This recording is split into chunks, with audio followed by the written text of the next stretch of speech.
Assalamu alaikum dear students, hope you all will be in good health. I am your science teacher of grade 4. Students, open your book page number 22. In previous class we were started growth in animals. Today we will continue that topic. Once an animal has grown up, it begins to have young ones of its own. It also continues to make new cells, but these are used to repair any damage to itself. Once animals have grown up, once the animals mature, it begins to have their babies. It begins to have their young ones, and they can continue this process.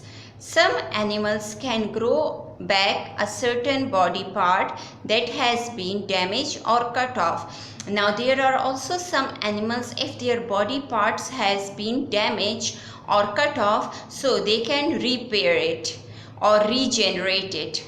The starfish can grow back an arm which has been cut off. Take an example of starfish. If their arm is cut off, so it can be repaired. It can be again grow back.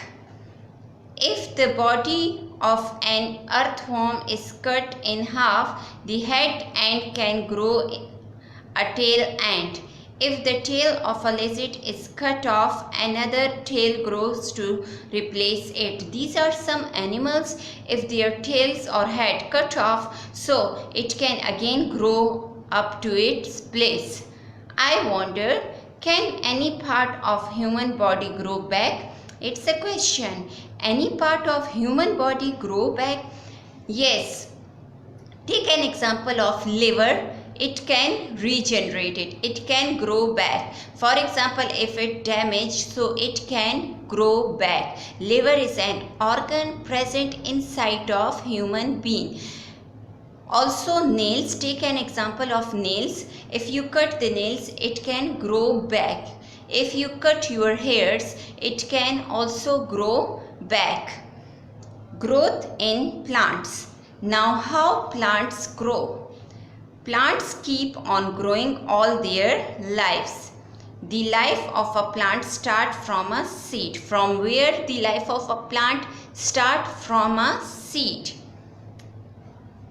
The process by which a seed starts to grow into young plant is known as germination. What do you mean by germination? Underline this word. The process in which the seed start to grow into a young plant. When the seed totally change into a young plant, this process is known as germination. The seed germinates in a warm, moist environment and grows into a seedling. Now this seed, it germinates, it grow up into a warm and moist environment. The seedling continue to grow new leaves and increase in height and size until it becomes a small plant. Now these seeds continue to grow into a new leaves. Look at the picture. Here is a picture of seed germination. First stage is seed. Now this seed convert into a young plant. This process is known as germination. When seed convert or start to grow into a young plant is known as seed germination. It's enough for today. Thank you students. Allah Hafiz.